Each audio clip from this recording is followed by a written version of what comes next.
Okay. We've been talking a lot about, why does it keep doing that? We've really been talking a lot about culture and cognition the whole semester without really being explicit about it, but this is the last reading of the semester. This is kind of what I think is the most important research and current theory in the sociology of culture, so we're going to make one go at it. It was a hard article, it was ambitious, so again, just do your best, and if you can just get a few concepts out of this, then that will be a positive thing. So the main question for people doing research at the intersection of culture and cognition, especially within sociology, is thinking about how culture affects the way that we think. So what's going on, the interaction, what's going on in our brains and our interactions with culture out in the world. And there's two sort of main approaches to that people think kind of aren't compatible, or have thought that aren't compatible. And so that's this article that I had you read is all about trying to combine those two different sides of the two approaches to the study of culture, and we've talked about both of those sides extensively in this course. So hopefully with the background from the other readings, you'll be able to pick up on what this article is trying to say, even though it is a difficult article, lots of jargon and big words. And but okay, the first thing it's kind of toolkit theory versus practice theory, and toolkit theory is represented by Swidler, practice theory is represented by Bourdieu. I'll talk about that more in a second. But the main points from here, I mean, we've read Swidler, and then we've also talked a lot about Swidler with our different reading and writing assignments, and so I think that most people in the class have a pretty good understanding of Swidler's toolkit ideas, which again, just to briefly review, is this idea that all of us, as we're going about justifying what we do, when we think about what we do and we talk about it, our discourse, or the way we talk about it, is structured by these toolkits that culture provides. Okay, so an example could be religion.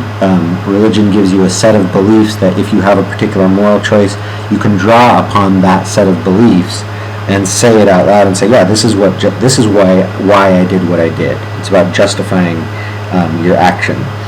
And but the main point here, okay, and then Swidler talks about settled versus unsettled times. Hopefully you remember that settled times, culture is much more powerful, because in settled times people don't question their beliefs. Okay, so take the example of like gender roles.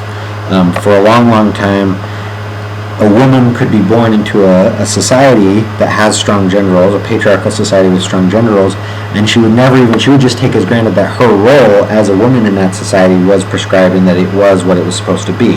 But then once you have, ideas of feminism start to come into society, it starts to transition into what Swidler called unsettled times, and that means that the power of culture is no longer, people start to question their beliefs, like, oh, well, it's been like this forever, women have been this way and men have been this way forever, that's just how it's supposed to be.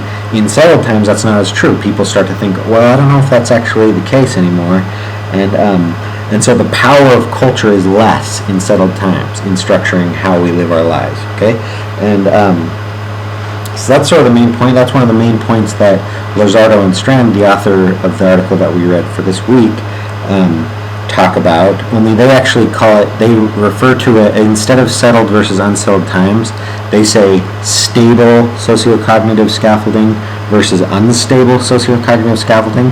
Now those are big kind of jargony terms, so I actually prefer, especially for this class, settled versus unsettled times is just easier to understand. But those are, when in the article they talk about sociocognitive scaffolding, that's just talking about and how stable that is, that's just talking about settled versus unsettled times. It's like how the beliefs in culture, out in the world of culture, match up with what's going on in the mind of the individual.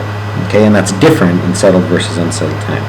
Okay, so one of the main points here is this term, kind of a difficult term, discursive consciousness.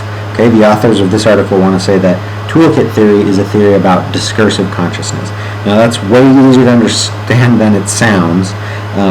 All discursive consciousness means is what we're able to actually talk about. So you can think about all the things that are going on in your brain that you don't even really consciously or aware, you're not even consciously aware that they're going on in your brain. Discursive consciousness is just all those things that we're able to articulate. It's like a stated belief is what expression of discursive consciousness is. Okay, Okay, so and then this last bullet point here is that, okay, toolkit theory is about discursive consciousness, and then it's also about the justification of action. Okay, so you ask someone, you're a sociologist interviewing someone, and you're trying to understand why people believe something or participate in some behavior, and so you ask them, why did you do that? And they use their toolkit. Their toolkit is their set of beliefs.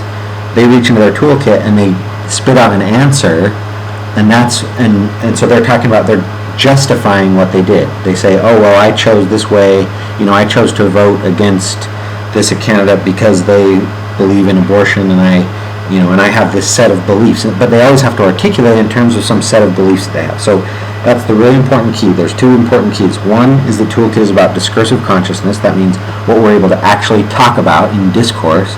And then the other is that toolkit theory is about the justification of action, whereas the next thing is about the motivation of action. But I'll talk about that in a second. Okay, hopefully that's clear.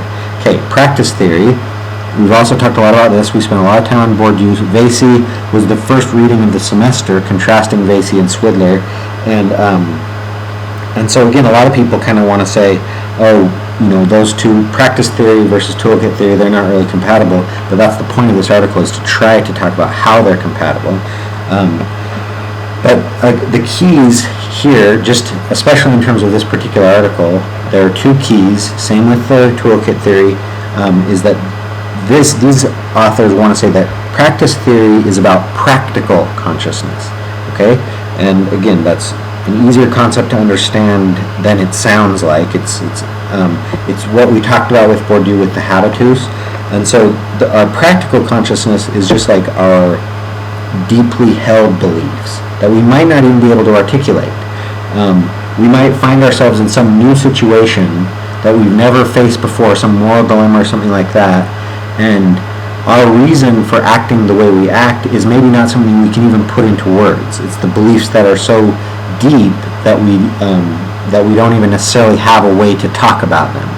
And it even also goes down to just habits like the way that you might interact in some kind of situation, like, think of something like a really surprising situation that you've never been in before, and the way that you're going to respond is going to be different across different people, and it's informed by this more deeper habitus or practical consciousness.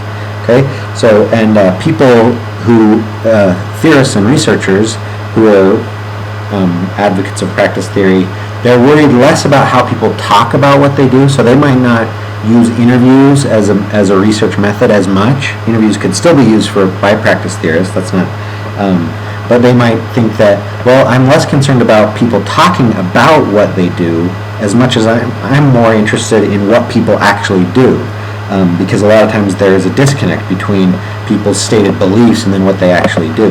And so practice theory is more about thinking about this deeper level of belief that is maybe unarticulated but still informing how we act. Okay, so it's about the motivation of action. So those are the two contrasts. Toolkit theory is about discursive consciousness and the justification of action. Practice theory is about practical consciousness and the motivation of action. Okay, hopefully that's clear enough. Okay, this is a kind of intimidating table, but just take a few minutes and try to understand what's going on in this table, and the assignment and the quiz will be super easy. Okay, this is a 2x2 table. That means there's 4 squares. Okay, you have 1, 2, 3, 4. Okay, 4 categories, and this is just 4 categories that you can think about a different situation and how each of these categories or orientations to thinking about culture and cognition would help someone interested in understanding those things sociologically. Okay, so what I'm going to do, rather than go through and try to explain all this, I would say don't stress out about a lot of these big words, and just think about it in terms of one example that I'm going to give. It's actually from my own research, which a lot of my master's research was on gay marriage and the political battle over gay marriage, social movement mobilization about gay marriage, and the issue of gay marriage provides a good example for each one of these 4 categories. Okay, so if we're going to talk about discursive consciousness, And again, we've already talked about this, discursive consciousness, practical consciousness along the horizontal axis here of this 2x2 table. And then on the side, he says stable sociocognitive scaffolding, unstable sociocognitive scaffolding, but that's the same as Swidler's settled times versus unsettled times. Those are the same thing. So with gay marriage, okay, so now let's think about each of these four categories one by one. So gay marriage, discursive consciousness in settled times or stable times would be like, a long time ago, decades or even, in the 1800s or whatever. Think about people's beliefs about marriage, okay? You could not even have brought up the idea that it would be okay for two gay individuals to be married. It would have just been beyond, it would have blown their minds like, what are you talking about? Because in that instance, the settled times were so settled in people's beliefs about what marriage was and what it meant, that you just could not have argued the point that it should be anything other than a union between, a heterosexual male and female. Okay? Now with the political battle over gay marriage, we're seeing it move into unstable times. So basically, to justify, again, toolkit theory or discursive consciousness is about how we justify our action. So to justify keeping gay marriage illegal, politicians or people on the conservative side of that issue, they can no longer rely on those same toolkits. See, the toolkit is your set of beliefs. So think about the arguments on the conservative side against gay marriage. People appeal to the Bible. They appeal to long-standing beliefs in religion. But now that the times are unstable, think about it even politically and the political discussion over it. Now, it's a lot harder for someone to just refer to the Bible or something and then the conversation is over. They have to make different arguments now, and that is evidence that it's an unstable. That particular belief surrounding that particular practice of marriage have become unstable. Okay? Now, on this practical side, thinking about the same topic, gay marriage,